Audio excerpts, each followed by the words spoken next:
I agree that you can't understand Spygate, Russiagate, Collusiongate without understanding the Hillary email scandal. And one of the things that I've been talking about in my show often is I don't really believe the Hillary email scandal is about protecting Hillary. I never did. The media is not really crazy about Hillary. I believe it's always been about protecting Obama.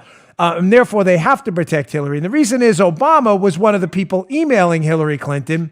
And one of the things we know from our experience in government, mine specifically, is Barack Obama has a BlackBerry that had to have been whitelisted for Hillary Clinton's email. Somebody had to whitelist that email so he could get emails from her.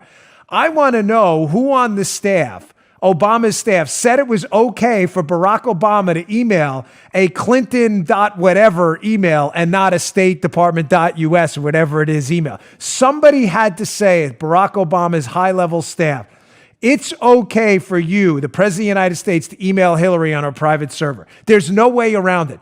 That's what I think they're really protecting with this guy. I don't think it's even about Hillary. I think it's about Obama. Well, I've always said it's a Hillary Clinton scandal, it's an FBI scandal, it's a DOJ scandal, it's a State Department scandal, and yes, it's Obama White House scandal. You don't need to speculate, Dan. We know there are 19 email communications, because we are litigating the issue, between Barack Obama and Hillary Clinton that have been completely withheld from us and the American people. Many of those emails took place, were sent and received around what time frame? The Benghazi attack.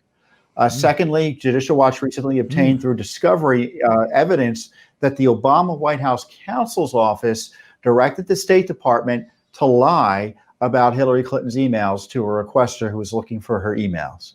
So the Obama White House is implicated in this scandal, and you're exactly right. That's one. It helps explain why Hillary's protected, because they're not only protecting her, they're protecting themselves. I mean, the court in our case in granting us discovery, he said, I want to know a few things here. I want to know, obviously, if Hillary Clinton used this to avoid FOIA, because this is a Benghazi case. We want to know.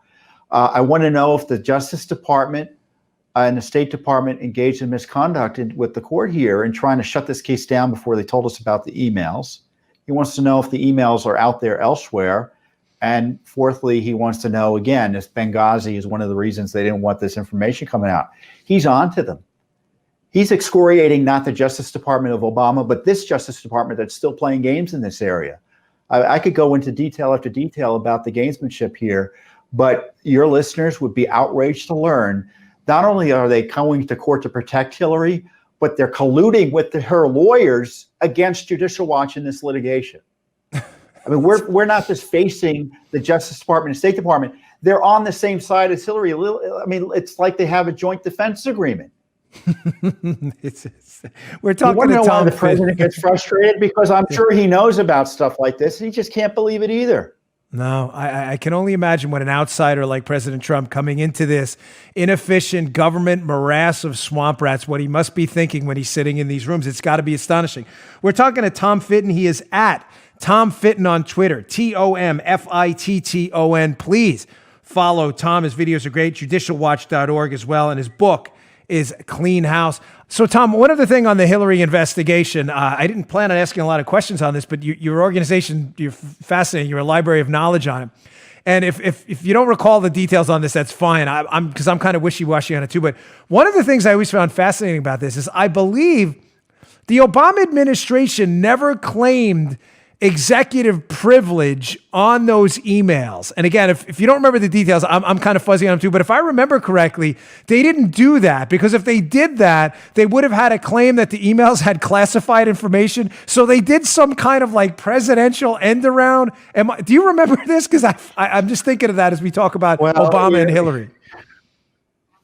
They're claiming what's called presidential communications privilege, which is a subset of executive privilege, and that privilege can be asserted whether or not there's classified information.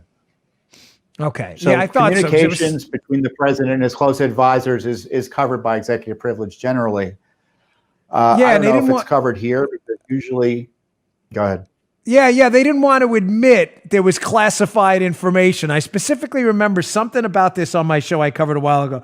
But let me move on, because I just got a couple more things for you, and I really appreciate your time. Well, just quickly, you're onto something here. We have testimony that the State Department was purposely underclassifying information in the Clinton email cache because, for obvious reasons, the more classified information in there, the greater the pressure for a prosecution. So, I've been doing this a long time, and I remember reading a lot of Clinton emails and wondering myself, why is it they're releasing this? This is typically classified. Sure enough, there were concerns internally that was purposeful to protect her. National and which Security is took a second fascinating, seat, given the seat. foil effect and the contrast with the Spygate case, where they're overclassifying things like the price of a table. Remember the FBI table when Andy McCabe, they had to classify the price of the table, and everybody was like, "Wait, what do you classify?" So it's just fascinating. It makes for a nice segue. So again, I do appreciate your time, but just on the Spygate case here. So Jim Comey. The level of Jim Comey malfeasance and misfeasance is just astounding. I mean, we've had this story this week about him maybe getting duped by fake Russian intelligence, duped into giving a press conference, which may have altered the trajectory of the election.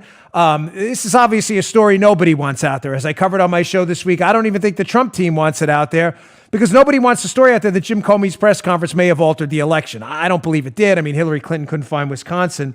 But one of the things we were read into by a really quality source a while ago was that Jim Comey, absolutely no later than January of 2017, is briefed about interviews using on Steele subsources. Now, this has come out recently in the Horowitz report as well. And my sources are telling me that he categorically knows, as of January of 2017, that the entire Spygate case is based on a hoax, this dossier, which is false. They've interviewed Steele subsources. They know it's false. So I guess the question to you, and kind of open-ended, I'll throw it out there, is what the hell were they doing, DOJ and FBI, pushing for a special counsel, or DOJ, I should say, specifically Rosenstein, pushing for a special counsel with Bob Mueller, if everybody read in on this pretty much already knows the case is a complete hoax, that this Russian collusion thing is an Aesop's fable? Well, there's no, as Horowitz said, there's no reasonable explanation for what went on here, but what he refused to say is that there was a political effort to abuse this process to get Trump. I mean, Comey himself said, as he described it to then President-elect Trump in that spy operation against him when he went and ambushed him with the dossier, it was salacious and unverified. The documents we have that we obtained long before the IG report started talking about it shows that they were desperate to get Orr because they had fired Steele. They were using Orr to get to Steele. And what was that desperation flowing from? Because nothing was checking out. They were desperate to try to prove the case that there was this Russia collusion and wasn't checking out. That explains why they were using Orr in such an extraordinary and improper role as the link to Steele and people like Simpson and his wife Nellie, because it wasn't checking out. It didn't check out in 2016. They fired Steele. It still wasn't checking out, as the IG report highlighted, yet it was still being used falsely to try to remove the president from office and try to, as you point out, justify the appointment of a special counsel. It's all part of the coup. Look, the special counsel, you have to remember who appointed special counsel, Rod Rosenstein. And he had a conversation, I call it the 7 days in May in 2017. The president had fired Comey, and they went crazy. McCabe was angry, Rosenstein was angry, and they had a discussion. And what was three things in that discussion? It was all about removing the president. Let's wear a wire on him. Let's try to catch him in the Oval Office through an illegal wire. Let's lawlessly invoke the 25th Amendment and go around and organize a coup against him, practically speaking. And let's appoint a special counsel to try to destroy him.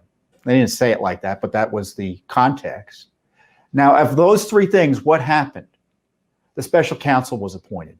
It flowed out of this effort to overthrow the president. It wasn't a law enforcement action. Yeah, I mean, Tom, it's only the biggest political scandal in American history. And really, if not for the work of Judicial Watch, again, folks, judicialwatch.org. If you want to check out more of Tom and his organization's work over there, please do. And @TomFitton is his Twitter handle. I really, without you guys and some of the other entrepreneurial reporters out there who decided to act like journalists, we'd be lost.